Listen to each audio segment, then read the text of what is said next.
నమస్కారం దూరదర్శన్ యాదగిరి వార్తలకు స్వాగతం। నా పేరు గౌతమ్ కుమార్। ముందుగా ముఖ్యాంశాలు। ఆర్థిక ప్యాకేజీ వివరాలను ప్రకటించిన నిర్మలా సీతారామన్। సూక్ష్మ, చిన్న, మధ్య తరహా పరిశ్రమలకు భారీ రాయితీలు। ఎంఎస్ఎంఈలకు 3 లక్షల కోట్ల రూపాయలు కేటాయింపు। పూచికత్తు లేకుండా 12 నెలల మారిటోరియంతో రుణాలివ్వనున్నట్లు ఆర్థిక మంత్రి వెల్లడి। ఈపీఎఫ్ పరిధిలో వచ్చే ఎంఎస్ఎంఈలకు 3 నెలల పీఎఫ్ ప్రభుత్వమే చెల్లిస్తుందని ప్రకటన। ఐటీ రిటర్నింగ్ల ఫైలింగ్ గడువు నవంబర్ వరకు పొడిగింపు। వందే భారత్ మిషన్తో స్వదేశానికి చేరుకుంటున్న భారతీయులు। నేడు గల్ఫ్ దేశాల నుంచి రానున్న 900 మంది। శ్రీశైలం నుంచి నీటిని ఏపీ తరలించకుండా ప్రతిఘటిస్తామన్న మంత్రి అజయ్। ఏపీ జీవోను వ్యతిరేకిస్తూ దీక్షలు చేపట్టిన కాంగ్రెస్, బీజేపీ। ఇక వివరాలు। ప్రధానమంత్రి నరేంద్ర మోదీ ప్రకటించిన ఆత్మనిర్భర్ భారత్ అభియాన్ ప్యాకేజీలో భాగంగా సూక్ష్మ, చిన్న, మధ్య తరహా పరిశ్రమలను ఆదుకునేందుకు 3 లక్షల కోట్ల రూపాయలను కేటాయిస్తున్నట్లు కేంద్ర ఆర్థిక మంత్రి నిర్మలా సీతారామన్ తెలియజేశారు। లాక్డౌన్ కారణంగా కుదేలైన ఆర్థిక వ్యవస్థను గాడిలో పెట్టేందుకు ప్రధానమంత్రి నిన్న జాతిని ఉద్దేశించి ప్రసంగిస్తూ ప్రకటించిన ఆర్థిక ప్యాకేజీ వివరాలను కేంద్ర మంత్రి ఈరోజు ఢిల్లీలో ప్రకటించారు।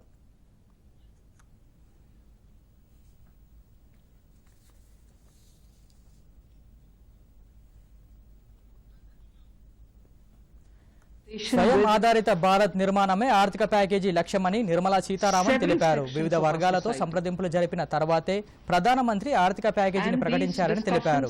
దేశ ఆర్థిక వృద్ధిని పెంచడమే package ఉద్దేశమన్నారు।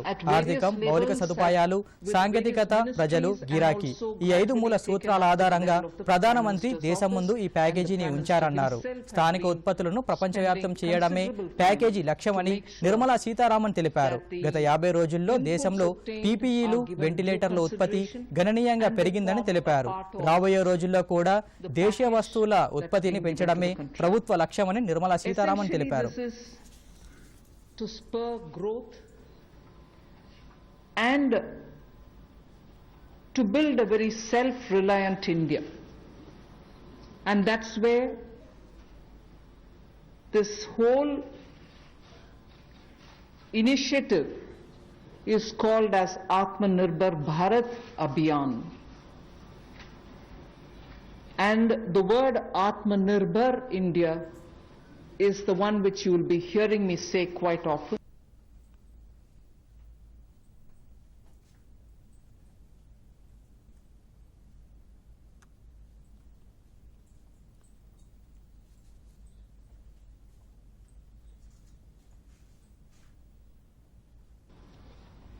After wide and deep consultation with several sections of our society, there is a collateral-free automatic loan for MSMEs which is being provided. This will give facility up to 3 lakh crores. 25 crore outstanding for those MSME units for whom 25 crore is the outstanding loan, or 100 crores whose turnover will benefit from this. These loans will have a 4-year tenure and there will be a moratorium given for 12 months. These are going to be 100% credit guaranteed over as a cover given to banks and NBFCs on principal and interest. So this is going to be available till 31st October 2020. There are no guarantee fees, no fresh collaterals required. So I guess this will benefit 45 lakh units so that they can resume their business activity and also safeguard jobs. ఈ రోజు నుండి package కింద ఒక్కో రంగానికి జరిపిన కేటాయింపులను ప్రజల ముందుకు తీసుకురానున్నట్లు ఆమె తెలిపారు। ఆర్థిక ప్యాకేజీలో భాగంగా ఎలాంటి పూచికత్తు లేకుండానే ఎంఎస్ఎంఈలకు 12 నెలల మారిటోరియంతో 4 ఏళ్ల కాల పరిమితితో రుణాలు ఇస్తామని తెలిపారు। ఈ రంగంలో 50,000 కోట్ల రూపాయలను ఈక్విటీ పెట్టుబడులకు కేటాయిస్తామన్నారు। ఇబ్బందుల్లో ఉన్న ఎంఎస్ఎంఈలకు ఆదుకునేందుకు 20,000 కోట్ల రూపాయలను కేటాయిస్తామన్నారు। ఈపీఎఫ్ పరిధిలోకి వచ్చే ఎంఎస్ఎంఈలలోని ఉద్యోగులకు పీఎఫ్ ను కూడా మరో 3 నెలల పాటు ప్రభుత్వమే చెల్లిస్తుందని ఆమె తెలిపారు. అలాగే 45 రోజుల్లోగా ప్రభుత్వ బకాయిలను ఎంఎస్ఎంఈలకు చెల్లించనున్నట్లు ఆర్థిక మంత్రి స్పష్టం చేశారు. గత లాక్డౌన్ వల్ల ఉపాధి కోల్పోయిన పేదలను ఆదుకునేందుకు ప్రభుత్వం గరీబ్ కళ్యాణ్ యోజన ప్రకటించిందని ఆర్థిక మంత్రి తెలిపారు. జన్ధన్ యోజన, ఉజ్వల యోజన ద్వారా పెద్ద మొత్తంలో సహాయాన్ని అందించామన్నారు. Today, as we look at the migrants, look at the poor, look at the lockdown in their lives and the impact it has made in their lives, the DBT enabled us to directly put money into their accounts, and they didn't even have to go to the bank to collect it. The bank mitras were able to come and deliver the money, and therefore that reform based on Jandan accounts, based on Aadhaar and based on mobile technology has brought a revolution in this country, which many countries do recall now, and many of them are not able to do it, although India is able to do it. The numbers are something which are worth recalling here because we are going to have to build on that. 52,606 crores into DBT account of 41 crore bank account holders, the Jandan account holders. 18,000 crore worth grain and pulse transfers happened, in which 48 lakh metric tons of wheat and rice have been distributed, costing 69 crores, to 69 crore account ration card holders. 71,738 metric tons of pulses have been distributed to 6.25 crore card holders. Aside from this, non-card holders have also been distributed grains. And I mentioned a minute ago about the Ujjwala scheme, which help distribution of free cylinders. The young and old age pensioners have all been also given assistance. Intention is to build brands. Intention is also to take local brands and build them to a global level. So there is a global value chain integration also as a part of this vision which the Prime Minister has put before us. The production of PPE and masks and also ventilators to an extent has rapidly grown within these 40 days. We have the capability, we have the enterprise to build such capabilities and help the world with it. And therefore India shall continue contributing to the globe. The various reform-driven steps which have been successfully taken, it's important for us to recall that now. Even as we talk about building a new India, building an India which is going to be Atmanirbhar. దేశంలో corona రోగుల recovery rate 32.8% చేరుకుందని కేంద్ర ఆరోగ్య శాఖ మంత్రి హర్షవర్ధన్ వెల్లడించారు. కరోనాపై ఆరోగ్య బులెటిన్ విడుదల అనంతరం హర్షవర్ధన్ మీడియాతో మాట్లాడుతూ కరోనా పాజిటివ్ కేసుల సంఖ్య 12.6 రోజుల్లో రెట్టింపు అవుతోందని తెలిపారు. దేశంలో కరోనా కేసుల సంఖ్య 74,000కు చేరుకుందని, గత 24 గంటల్లో కొత్తగా 3,525 పాజిటివ్ కేసులు నమోదైనట్లు తెలిపారు. ఇప్పటి వరకు 24,386 మంది కరోనా నుంచి కోలుకొని డిశ్చార్జ్ అయ్యారని, ప్రస్తుతం 47,480 మంది రోగులు వైద్యుల పరిశీలనలో ఉన్నట్లు తెలిపారు. 9 రాష్ట్రాల్లో గత 24 గంటల్లో ఒక్క కేసు కూడా నమోదు కాలేదని తెలిపారు. కరోనా బాధితుల కోసం దేశవ్యాప్తంగా 8,708 క్వారంటైన్ కేంద్రాలు నిర్వహిస్తున్నామని, దేశంలో ఇప్పటి వరకు 18 లక్షలకు పైగా కరోనా పరీక్షలు జరిగినట్లు వెల్లడించారు. మే చివరి నాటికి రోజుకు 1,00,000 పరీక్షలు చేసే సామర్థ్యానికి భారత్ చేరుకున్నట్లు తెలిపారు. రాష్ట్రాలు కోరిన విధంగా పీపీఈ కిట్లు పంపేందుకు ఏర్పాట్లు చేసినట్లు వెల్లడించారు. శ్రీశైలం ప్రాజెక్టు నుంచి కృష్ణా నీటిని తరలించేందుకు పోతిరెడ్డిపాడు వద్ద కొత్త ఎత్తిపోతల పథకం నిర్మించాలని ఆంధ్రప్రదేశ్ ప్రభుత్వం ఏకపక్షంగా నిర్ణయం తీసుకుందని రాష్ట్ర రవాణా శాఖ మంత్రి పువ్వాడ అజయ్ కుమార్ ఆరోపించారు. ఖమ్మం క్యాంప్ కార్యాలయంలో విలేకరుల సమావేశంలో మాట్లాడుతూ ఆంధ్రప్రదేశ్ తీసుకున్న నిర్ణయం రాష్ట్ర విభజన చట్టానికి విరుద్ధమని మంత్రి విమర్శించారు. ప్రాజెక్టులను అడ్డుకోవడానికి ప్రాజెక్టుపై తెలంగాణ ప్రభుత్వం న్యాయ పోరాటం చేస్తుందని మంత్రి స్పష్టం చేశారు. శ్రీశైలం జలాశయం నుండి కృష్ణా నీటిని ఆంధ్రప్రదేశ్ తరలిస్తే ఉమ్మడి పాలమూరు, నల్గొండ, రంగారెడ్డి జిల్లాలకు త్రాగు, సాగునీటికి సమస్య ఏర్పడుతుందని అజయ్ కుమార్ ఆందోళన వ్యక్తం చేశారు. నాగార్జున సాగర్ ప్రాజెక్టు ఇవి 2 రాష్ట్రాలకు సంబంధించిన ప్రాజెక్టు. ఈ ఉమ్మడి ప్రాజెక్టులు పొత్తులో ఉన్న ప్రాజెక్టులు, ఈ పొత్తులో ఉన్న ప్రాజెక్టుల్లో కొత్తగా ఆ రాష్ట్రం కానీ ఈ రాష్ట్రం కానీ ఏం చేయడానికి ఉండదు. అంటే మనం కానీ లేదా ఆంధ్రప్రదేశ్ ప్రభుత్వం కానీ ఆ ప్రాజెక్టుల దగ్గర ఇరు రాష్ట్రాల ప్రయోజనాలకి వ్యతిరేకంగా ఎటువంటి కొత్త పనులు చేపట్టడానికి అవకాశం లేదు. ఉమ్మడి రాష్ట్రంలో ఆంధ్ర పరిపాలకుల్లో మంత్రులుగా ఉండి ఆ ప్రభుత్వాల్లో ఉండి ఈ పోతిరెడ్డిపాడు హెడ్ రెగ్యులేటర్ 11,000 క్యూసెక్ల సామర్థ్యం ఉన్నదాన్ని 44,000 క్యూసెక్ల సామర్థ్యానికి తీసుకుపోయి కాలువని నదిలాగా చేస్తున్నా కూడా మరి ఆ రోజున హారతులు బట్టి మరి గప్చిపు ఉన్నవాళ్ళు ఇవాళ చాలా పెద్ద ఎత్తున మాట్లాడుతూ ఉన్నారు. ఆ రోజు నిజంగా మన తెలంగాణ రాష్ట్ర అవసరాలకి విఘాతం కలుగుతుందని చెప్పి పోతిరెడ్డిపాడు విషయం మీద గళమెత్తిందే కేసీఆర్ గారు. తెలంగాణ ఉద్యమం పుట్టిందే ఈ విషయం మీద. నీళ్లు నిధులు నియామకాల్లో ప్రధానంగా ఆ రోజున కృష్ణా వాటర్ విషయంలో మనకు జరుగుతున్న నష్టం. అంతకుముందు ఆంధ్ర పాలకులు చంద్రబాబు నాయుడు గారు ముఖ్యమంత్రిగా ఉన్నప్పుడు కూడా కేంద్రంలో ప్రధానమంత్రిగా ఉన్న కర్ణాటకకు సంబంధించిన వ్యక్తి అక్కడ కుంగుపాట్లు పడుతున్నా కూడా ఆలమట్టిని కట్టుకుంటే కూడా మనం నిద్రపోయిన పరిస్థితి. ఇవాళ అదే కర్ణాటక అదే ఆలమట్టిని ఎత్తును ఆల్రెడీ పెంచుకొని సుప్రీంకోర్టు పరిమితులు కూడా తీసుకొని కేవలం గేట్లు పెట్టుకుంటే ఇంకా అదనంగా ఇంకో 30-40 టీఎంలు తీసుకెళ్లే పరిస్థితి ఉంది. మరి ఇవాళ అదే కార్యక్రమం ఇక్కడ ఖమ్మం జిల్లాలో కూడా జరగబోతా ఉంది. కాబట్టి ఖమ్మం జిల్లా రైతాంగానికి మేము తెలియజేసేది ఒకటే, మీరు ఎట్టి పరిస్థితుల్లో ఆందోళన చెందొద్దు. కేసీఆర్ గారు ముఖ్యమంత్రిగా ఉన్నంత వరకు ఏ తెలంగాణ రైతు యొక్క ప్రయోజనాలు కూడా పణంగా పెట్టబడవు. నెంబర్ 1. నెంబర్ 2, ఈవెన్ ఈ విషయంలో కూడా పొత్తులో ఉన్న శ్రీశైలం ప్రాజెక్టులో కూడా లిఫ్ట్ ఇరిగేషన్ పెట్టడం అనేది తప్పు, అది జరిగే పని కాదు. దాన్ని టూత్ అండ్ నెయిల్ తెలంగాణ రాష్ట్ర ప్రభుత్వం వ్యతిరేకిస్తుంది, పోరాడి తీరుతుంది. ఎట్టి పరిస్థితుల్లో ఆ పని ముందుకు సాగటానికి మనం ఎట్టి పరిస్థితుల్లో కూడా అనుమతి ఇచ్చే ప్రసక్తి లేదని.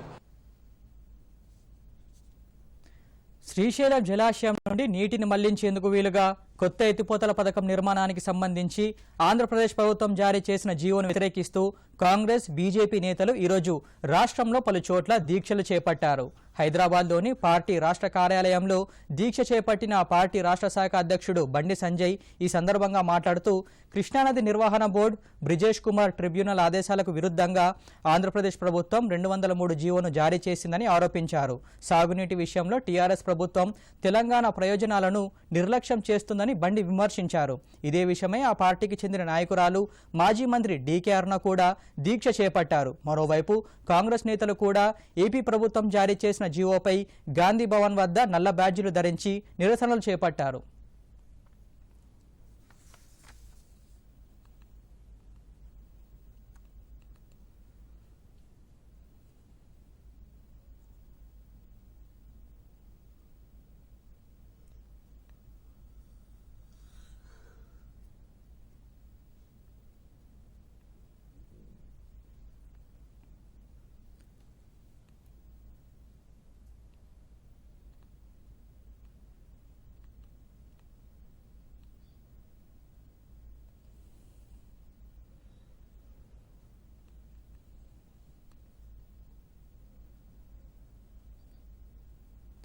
కృష్ణా, గోదావరి జిల్లాలో రాష్ట్రానికి న్యాయంగా రావాల్సిన ప్రతి నీటి చుక్కను కూడా వదిలేది లేదని ప్రభుత్వ విప్ కర్నె ప్రభాకర్ స్పష్టం చేశారు. హైదరాబాద్లో మీడియాతో మాట్లాడుతూ పోతిరెడ్డిపాడు హెడ్ రెగ్యులేటర్ నుండి 80,000 క్యూసెక్ల నీటిని తరలించాలని ప్రభుత్వం ప్రయత్నిస్తోందని ఆయన ఆరోపించారు. ఈ విషయమై ప్రభుత్వం కృష్ణానది యాజమాన్య బోర్డుకు లేఖ రాసిందని తెలిపారు. తెలంగాణకు రావాల్సిన నీటి వాటాపై రాజీ పడేది లేదని, పునర్విభజన చట్టం ప్రకారం రాష్ట్రానికి న్యాయం జరిగేలా చూస్తామని కర్నె ప్రభాకర్ స్పష్టం చేశారు.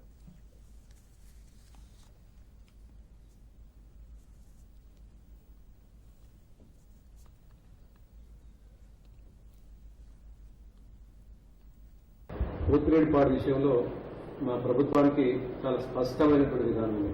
ఒక పోతిరెడ్డిపాడే కాదు, ఈ రాష్ట్రంలో ఉన్నటువంటి గోదావరి, కృష్ణా నదుల్లో నీటి వాటా కోసం గతంలో పోరాటం చేసినటువంటి వాళ్ళు, కేవలం నీటి వాటాల కోసమే అన్యాయం జరుగుతుందని చెప్పేసి రాష్ట్రం కోసం పోరాడినటువంటి వాళ్ళు.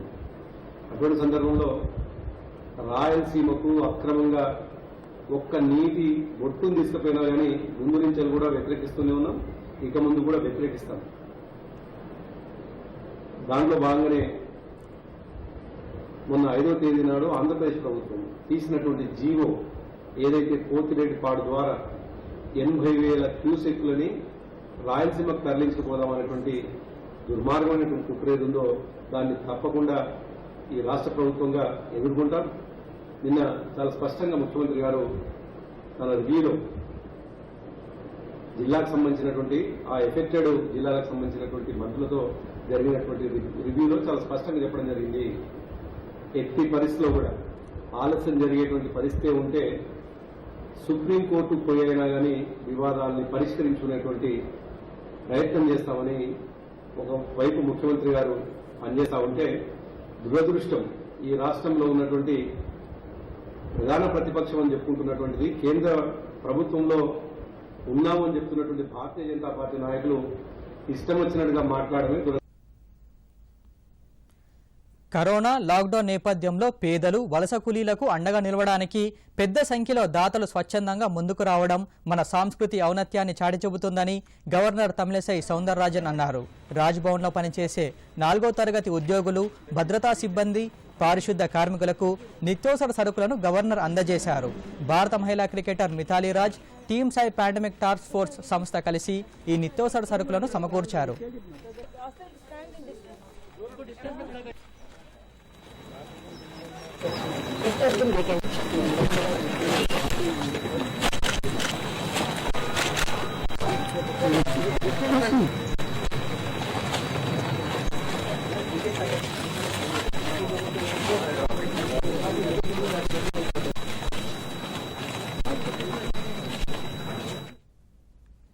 లాక్డౌన్ నేపథ్యంలో విదేశాల్లో చిక్కుకున్న భారతీయులను స్వదేశానికి చేర్చే ఉద్దేశంతో కేంద్ర ప్రభుత్వం చేపట్టిన వందే భారత్ మిషన్ కార్యక్రమం విజయవంతంగా కొనసాగుతోంది. తొలి 6 రోజుల్లో విదేశాలలో నుంచి 43 విమానాల ద్వారా 8,503 మందిని తీసుకువచ్చారు. 7వ రోజైన బుధవారం కూడా పలు దేశాల నుంచి భారతీయులను వెనక్కు తీసుకురానున్నారు. ఈరోజు గల్ఫ్ దేశాల నుంచి 5 విమానాల ద్వారా 900 మందిని తీసుకురానున్నారు. అలాగే 425 మంది భారతీయులతో కూడిన 2 విమానాలు దుబాయ్ నుంచి ఢిల్లీ, అమృత్సర్లకు బయలుదేరాయి. ఈరోజు తెల్లవారుజామున మస్కట్ నుంచి 324 మంది ఎయిర్ ఇండియా విమానం ద్వారా చెన్నైకు చేరుకున్నారు. వారిలో చెన్నై విమానాశ్రయంలో నిబంధనల ప్రకారం పరీక్షలు నిర్వహించిన తర్వాత ప్రత్యేక బస్సులో క్వారంటైన్ సెంటర్లకు తరలించారు.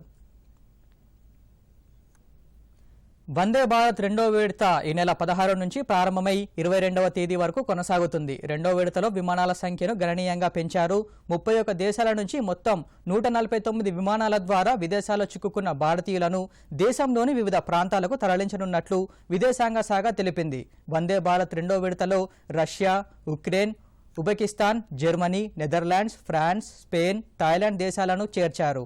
మే 19న అమెరికా నుంచి 7 విమానాల ద్వారా ఎన్ఆర్ఐలను స్వదేశానికి తీసుకురానున్నట్లు వెల్లడించారు. కేంద్రం ఇచ్చిన సడలింపులతో ప్రయాణికుల రైళ్లు ప్రారంభమయ్యాయి. ఢిల్లీ నుంచి ఎంపిక చేసిన 15 నగరాలకు రైళ్లను రైల్వే శాఖ నడుపుతోంది. తొలి రోజు ఢిల్లీ నుంచి 3 రైళ్లు నడపగా ఈరోజు మరో 9 రైళ్లను పట్టాలెక్కించాయి. 2 రోజుల్లో ఢిల్లీ నుంచి హౌరా, పాట్నా, జమ్మూ, తిరువనంతపురం, చెన్నై, రాంచీ, ముంబై, భువనేశ్వర్, అహ్మదాబాద్ పట్టణాలకు ప్రయాణికులతో రైళ్లు బయలుదేరాయి. కరోనా వ్యాప్తి చెందకుండా రైల్వే స్టేషన్లో రైల్వే శాఖ పలు చర్యలు చేపట్టింది. ఆన్లైన్లో టికెట్ బుక్ చేసుకుని బర్త్ కన్ఫర్మ్ అయిన ప్రయాణికులనే స్టేషన్లోకి అనుమతించారు. వారికి మాస్కులు తప్పనిసరి చేశారు. బోగీల్లోనూ ప్రయాణికుల మధ్య భౌతిక దూరం ఉండేలా సిట్టింగ్ అరేంజ్మెంట్ చేశారు. ప్రతి బోగీని శానిటైజ్ చేసిన తర్వాతే రైలు నడపడానికి అనుమతిస్తున్నట్లు రైల్వే అధికారులు తెలిపారు. కాగా వలస కూలీలను స్వస్థలాలకు చేర్చడానికి అందుబాటులో తెచ్చిన శ్రామిక్ రైళ్లు దేశంలోని వివిధ ప్రాంతాల నుంచి నడుస్తున్నాయి. ఈరోజు ఢిల్లీ నుంచి 3 శ్రామిక్ రైళ్లను బీహార్లోని బాగల్పూర్, దర్భంగా, బర్వానీలకు నడిపారు. మే 1న శ్రామిక్ రైళ్లు ప్రారంభమయ్యాయి. అప్పటి నుంచి ఇప్పటి వరకు 542 శ్రామిక్ రైళ్లను నడిపామని, 6 లక్షలకు పైగా వలస కూలీలను తమ స్వస్థలాలకు చేర్చామని రైల్వే శాఖ తెలిపింది. లాక్డౌన్ తర్వాత రైళ్లు రద్దు కావడంతో మూగబోయిన సికింద్రాబాద్ రైల్వే స్టేషన్ దాదాపు 50 రోజుల తర్వాత ప్రయాణికులతో కలకలలాడింది. కేంద్రం ఇచ్చిన సడలింపులతో సికింద్రాబాద్ మీదుగా బెంగళూరు నుంచి న్యూఢిల్లీకి నడిచే రాజధాని ఎక్స్ప్రెస్ ప్రారంభమవడంతో ప్రయాణికుల సందడి నెలకొంది. సికింద్రాబాద్ నుంచి 288 మంది ప్రయాణికులతో రాజధాని ఎక్స్ప్రెస్ బయలుదేరింది. ప్రతి ప్రయాణికుడికి థర్మల్ స్క్రీనింగ్ నిర్వహించిన అనంతరం వారిని స్టేషన్లోకి అనుమతించారు. రైళ్లలో కూడా భౌతిక దూరం పాటిస్తూ కూర్చునేలా చర్యలు తీసుకున్నట్లు అధికారులు తెలిపారు. కాగా ఢిల్లీ నుంచి సికింద్రాబాద్ వచ్చే రైలు 17న పట్టాలెక్కనుంది. ఆ రోజు మధ్యాహ్నం ఢిల్లీ నుంచి బయలుదేరి మరుసటి రోజు మధ్యాహ్నం సికింద్రాబాద్కు చేరుకుంటుంది. సికింద్రాబాద్ నుంచి ఢిల్లీకి వెళ్లే రైలు ఈ నెల 20న ఆరంభమవుతుంది. ఢిల్లీ నుంచి బెంగళూరు వెళ్లే రైలు సికింద్రాబాద్లో, చెన్నై వెళ్లే రైలు వరంగల్లో ఆగుతుంది.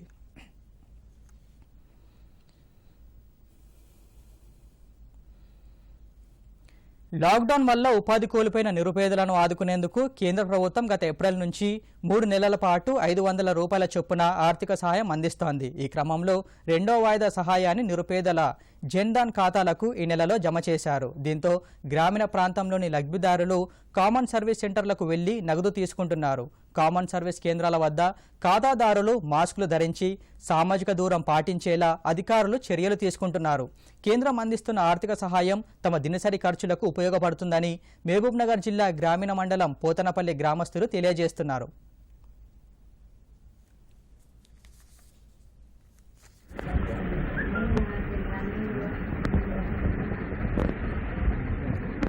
నేను ఇక్కడ సిసి సెంటర్ రన్ చేస్తుంటాను. ఈ కరోనా వైరస్ లాక్డౌన్ కారణంగా నరేంద్ర మోడీ గారు, మన ప్రధానమంత్రి గారు జన్ధన్ అకౌంట్లలో 500 డిపాజిట్ చేశారు కదా. 500 గత నెలలో కానీ ఈ నెలలో కానీ ఊర్లో ఉన్న అందరికీ 500 మా సెంటర్ ద్వారా ఇవ్వడం జరుగుతుంది. దీనివల్ల నేను రోజు ఒక 90 నుంచి 100 అకౌంట్లకి అమౌంట్ ఇవ్వడం జరుగుతుంది. దీనివల్ల మాకు ఈ లాక్డౌన్ పీరియడ్ లో మంచి వర్క్ జరుగుతుంది, మాకు ఆదాయం వస్తుంది. అలాగే గ్రామ ప్రజలు కూడా 500 తీసుకొని వాళ్ళ ఖర్చులు అవి చూసుకుంటున్నారు. దీనివల్ల మాకు ఎంతో ఉపయోగకరంగా ఉంది. మేము నరేంద్ర మోడీ గారికి ధన్యవాదాలు తెలుపుకుంటున్నాము. దీంతో పాటు అలాగే ఈ కరోనా వైరస్ ప్రబలకుండా మేము శానిటైజర్ యూజ్ చేస్తున్నాము. ప్రతి ఒక్కరికి మాస్క్ ఉంటేనే మేము ఇక్కడికి అలో చేస్తున్నాము. సామాజిక దూరం పాటిస్తూ వాళ్ళకి డబ్బులు ఇవ్వడం జరుగుతుంది. మమత, మాది పోతనపల్లి గ్రామము. ఈ కరోనా వైరస్ కారణంగా గ్రామీణ ప్రాంతాలలో అందరికీ మరియు కేంద్ర ప్రభుత్వం 500 రూపాయలు నెలకు ఇస్తుంది. అందరికీ ఉపాధి లేకపోవడంతో ఈ 500 రూపాయలతో నిత్యావసర ఖర్చులు తెచ్చుకోవడం జరిగింది. ఈ నెల ఇచ్చారు మరియు వచ్చే నెలలో కూడా ఇస్తారు. నా పేరు సరిత, మాది పోతనపల్లి గ్రామం. ఇక్కడ బ్యాంకు ఉన్నందుకు మాకు చాలా సౌకర్యంగా ఉంది. కరోనా గురించి మొత్తం కరువు కాలంగా ఉన్నందుకు ప్రభుత్వం మంచిగా ఆర్థిక సాయం అందిస్తున్నందుకు మాకు ఇంట్లో మంచి సరుకులు కొనుక్కొని ఎలా తీసుకుంటున్నాం. ఇంత కరువు కాలంలో కూడా మాకు ప్రభుత్వం అండగా నిలిచి మాకు మంచిగా సాయం చేసినందుకు చాలా సంతోషంగా ఉంది. కేసీఆర్ గారి పైసలు గాని, నరేంద్ర మోడీ గారి పైసలు గాని మంచిగా 1500 ఇవి 500 నెలకు 2000 చొప్పున పడుతున్నవి. ఆ డబ్బులు మేము మామనార్కు పోయి తీసుకొచ్చుకోవాలంటే మాకు చాలా ఇబ్బందులు. ఒకరోజు ఏవి ఆటో సౌకర్యాలు ఏం లేనందుకు ఊర్లో ఉన్నందుకు మంచిగా వచ్చి మేము ఈయనే సౌకర్యంగా పొద్దున్నే వస్తున్నాం, తీసుకుంటున్నాం, పోతున్నాం. మా ఖర్చులు అనేది మంచిగా వెళ్ళిపోతున్నాం. మేము ఆకలి బాధ అనేది ఏం లేకుండా మంచిగా ఇంత క్లిష్ట పరిస్థితుల్లో కూడా మాకు మంచిగా దినం గడుస్తుంది అంటే చాలా సంతోషంగా ఉంది. ఎటు అవుతుందో కానీ తొందరగా మంచిగా అందరూ ఆరోగ్యంగా అందరుండి ఈ కరోనా మన దేశం మొత్తం విడిచి వెళ్తే చాలా బాగుంటుందని రోజు దేవునికి ప్రార్థన.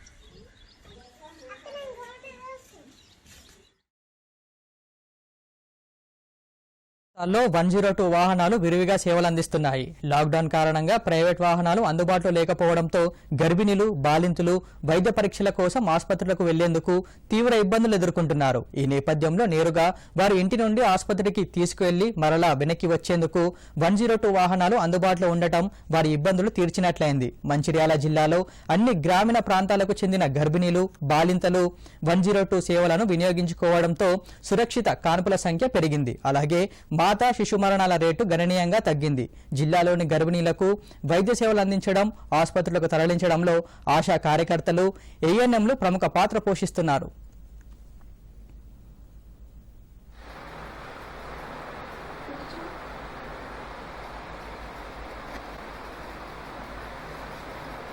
ఈ కరోనా సమయంలో, ఈ విపత్కర పరిస్థితుల్లో మన మారుమూల ప్రాంతాల్లో ట్రాన్స్పోర్టింగ్ అంటే రవాణా సౌకర్యం అనేది లేదండి.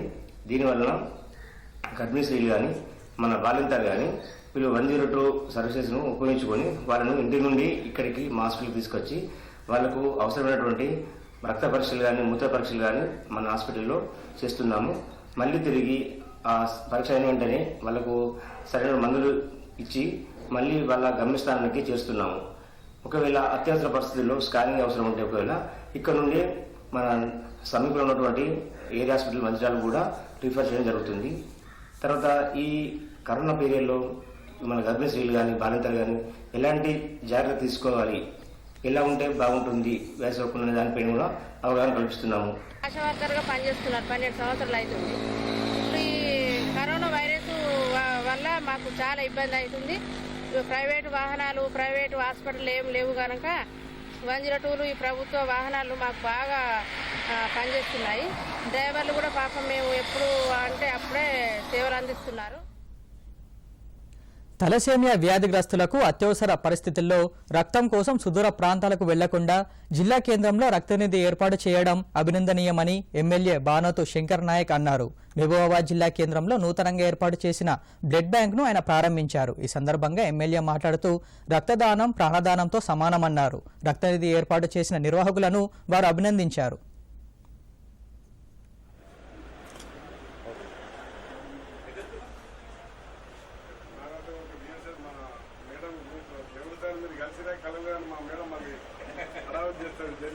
బ్లడ్ బ్యాంక్ పెట్టడం జరిగింది. గివ్ బ్లడ్ గివ్ లైఫ్ అని చెప్పేసి రక్తదానం ప్రాణదానం అని చెప్పేసి చాలా మంచి కార్యక్రమం. ప్రైవేట్ సంస్థ చాలామంది బ్లడ్ లెక్క టైంకు స్పందించక చాలా ప్రాణాలు పోతుంటాయి, మనం చూస్తుంటాం.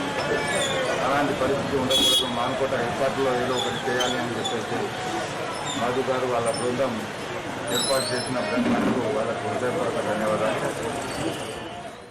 మరోసారి ముఖ్యాంశాలతో ఈ వార్తలు ముగిద్దాం. నమస్కారం. ఆర్థిక ప్యాకేజీ వివరాలను ప్రకటించిన నిర్మలా సీతారామన్. సూక్ష్మ, చిన్న, మధ్య తరహా పరిశ్రమలకు భారీ రాయితీలు. ఎంఎస్ఎంఈలకు 3 లక్షల కోట్ల రూపాయలు కేటాయింపు. పూచికత్తు లేకుండా 12 నెలల మ్యారిటోరియంతో రుణాలివ్వనున్నట్లు ఆర్థిక మంత్రి వెల్లడి. ఈపీఎఫ్ పరిధిలో వచ్చే ఎంఎస్ఎంఈలకు 3 నెలల పీఎఫ్ ప్రభుత్వమే చెల్లిస్తుందని ప్రకటన. ఐటీ రిటర్నింగ్ల ఫైలింగ్ గడువు నవంబర్ వరకు పొడిగింపు. వందే భారత్ మిషన్తో స్వదేశానికి చేరుకుంటున్న భారతీయులు. నేడు గల్ఫ్ దేశాల నుంచి రానున్న 900 మంది. శ్రీశైలం నుంచి నీటిని ఏపీ తరలించకుండా ప్రతిఘటిస్తామన్న మంత్రి అజయ్. ఏపీ జీవోను వ్యతిరేకిస్తూ దీక్షలు చేపట్టిన కాంగ్రెస్, బీజేపీ.